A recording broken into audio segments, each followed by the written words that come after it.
Since 2003, this is the Sports Source, East Tennessee's #1 sports talk show. Brought to you by Junk Be Gone and the Garza Law Firm. With your host, John Pennington. The Sports Source starts now. Good Sunday morning. Welcome into the Sports Source. Happy to have you join us. Vol basketball team disappoints again. The UT football staff starting to come together. Well, finally coming together, I should say. They have a defensive coordinator. We'll talk about both basketball and football today. Let's just dive right in because we got a lot of stuff to cover. First segment of this program is brought to you by my friends at Junk Be Gone. It is almost March, and that means it's almost time for spring cleaning. Be good to yourself. Just call Junk Be Gone this year. Incredibly affordable to have them bring a dumpster to your home, your office. You fill it, they haul it away. It's real easy. Or you can ask their team to do the loading too. If you got some big items, furniture you want to get rid of, just say, hey, I'm going to need your team to come in. They do it all properly and face masked up and everything. Junk Be Gone. Visit junkbegone.biz today. All right. Let's welcome in panel number one today. We have our basketball guys first right here. Former Division I basketball player and former Vol assistant coach Mark Pankratz. Thanks for being here. Fresh from a drive down from Kentucky, we have Isaiah Victor, VFL. Isaiah, thanks for joining us. I know we were hoping to do a show talking about the Vols beating Kentucky, but we're going in the other direction. Thanks for making it. And next to you, Chuck Cavaleris, longtime member of this show, longtime sports writer, radio guy, TV guy, he does it all. Chuck, thanks for being here. All right, Tennessee looked great on Wednesday, which typically means they're going to look terrible on Saturday. They're kind of up and down, but they look great on Wednesday. Isaiah's here. I thought we'd be talking about, since Tennessee beat Kentucky the last time, I thought we'd be talking about Rick Barnes' great record against Kentucky, which is still very good, how it makes your life easier when they win. But as I say, that's not where we're going. Instead, Tennessee lays an egg. That's actually an insult to laying eggs yesterday. They lost 70-55, didn't put much effort out there, it didn't seem, to Kentucky and John Calipari. You can make a case that the worst performance of the year was at Florida, but at least that was on the road. I'm leaning toward that one yesterday because you've already seen this team beat Kentucky in Rupp. To me, that was the worst loss of the year. Your reactions to it, you may agree, disagree. What were your thoughts walking out of there, guys? I'll start with Mr. Kentucky there. It was disappointing. I said before, Kentucky, they have talent, right? So they're a talented team. They're a better team than their record shows, especially talent-wise. We beat them. We stole a game in Rupp Arena, which they take a lot of pride in that place. So. I should have been thinking it would be a tougher game. I thought we beat them for sure. So I was highly disappointed. Disappointed in the effort. I didn't see a whole lot of fire. I didn't see a whole lot of rivalry there in the game. I've been in a few of those games, and they're always passionate and fight to the end. Now Kentucky's usually ranked in the top 10, ranked in the top 20. A really good resume builder for us. Wasn't the case this year, but yet and still should have been a lot more effort there, in my opinion. And I've been there before. We've played and came out flat. I just don't remember doing that in those big games. I remember getting beat to death a few times, but I just don't remember not fighting and scratching and clawing. And I didn't quite see that. That was my main disappointment. All right, Mark, your takes? Well, for me, it's where it was apparent is that effort piece, right? And how do you define that when you don't really know? You look at some numbers. And Kentucky had more points in the paint. They had more offensive rebounds and rebounds. They had more attempts at the free throw line. So Tennessee settled for mid-range jump shots. They didn't get all the way to the rim. They were giving up offensive rebounds.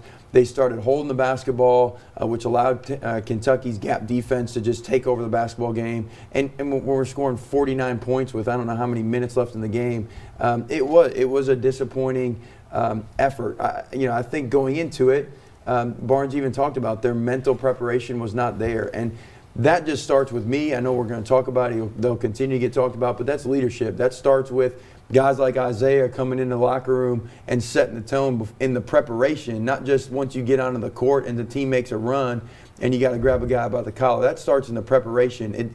We'll talk about Barnes and things that he can do, but at the end of the day, man, it's the sword falls on those seniors, on the guys that have been in your locker room. They've been in those type of games before, and they just didn't step up yesterday. Yeah, and John, I mean, I know you want to talk about the 15-0 Kentucky run later, but Yes. to me, what happens coming out of the locker room at halftime? You're down 45-30. You've got the chance to regroup. Kentucky came out sluggish to start the They were second cold, half, and you squandered every opportunity to get back in that game. And you very well could have, because Kentucky's played well at times. They lost 7 of 8 in January, but they played well at times, but the last 4 minutes of the game, they've been terrible. Well, this time, I would argue, if that was Tennessee's worst game, and it certainly could be the most disappointing, was that Kentucky's best half in the first half? So that's what they came with, and we've talked about. When you're a ranked team and somebody comes on the road and they're playing for their basketball life, that's their first win over a ranked team. Don't discount Kentucky. Kentucky can still do some things. Well, here's the other thing, though. They better not count on Tennessee being a ranked win, because I don't know. Tennessee dropped to 19 this week. Right. After that performance, they may be out of the top 25. Yeah, Mark, you were the gonna say. frustrating thing, and again, Isaiah knows this as a player, former player, that it becomes very frustrating as a player when you consistently get by your initial defender and you're just swarmed by other help defense, and you kick it out and you don't make shots, or you hold the ball. The fact of the matter is, our offense, if teams are scoring offensively, they get back on defense and put us in a half-court game, and we do not have the offense. I believe we got the individual guard play to be successful offense, but we do not run offense, moving the basketball, moving bodies, creating space to create easy opportunities, and eventually that wears down your players. And I just believe with Pons and Fulkerson in the basketball game together, you got two guys that cannot score without being right at the rim. They can't score 15 feet out, and so they're in that mid-range area that clogs up the defense when our best players in Springer and Keon Johnson can get to the paint. They're met by help defense, and it's killing the offense. And I was wondering, I watch a handful of games, and it just doesn't feel like you can get all the way to the rim. They're taking these pull-up shots. It just feels like it's always someone under the basket, whatever way may be the reason, because Pons and Fulkerson are out there together. I know Pons has been trying to show he can shoot a little more and stretching. And I mean, on those two guys, they just got to get back down and dirty. I remember at one time Fulkerson was one of the roughest, toughest guys I've seen come across here in a long time, and I'm talking effort. I mean, if I had to say one thing to Fulkerson, just focus on getting 15 rebounds next game. I mean, and you got to play with a high energy level to do so. And I mean, he's our spark. He's the heart and soul of the team. We just we need him to play better. No knock to Forky, because I don't know what he's going through. I've been there. We've been up and down teams, but you got to start with the heart of the team, and that's Fulkerson. Well, and yeah, you make a good point. No one knows what's going on in a 20-something-year-old guy's life. All right, there were years and years ago when people were really upset that Chris Lofton wasn't having a great year, and then you come to find out, he was going through cancer treatment. So you don't know. Right. It could be, maybe he's just having a bad year. Maybe he broke up with his girlfriend. You don't know. Right. But I at the think a same lot time, of it is the physicalness that he's had to put up with. I think they double teamed him a lot during his career. I mean, he just looks like a player with high miles. I mean, and you can say it's a slump, John, but after a while, friends know it is what it is. And either you come out and show something different, or that's what you're going to get. Yeah, I was just going to say that in his situation, you could make the case that is the story of the year, that you thought you were going to get something in the post play that you haven't gotten all year. And the fact that you haven't gotten that has really kind of trickled down to everything else, impacted the rest of the team.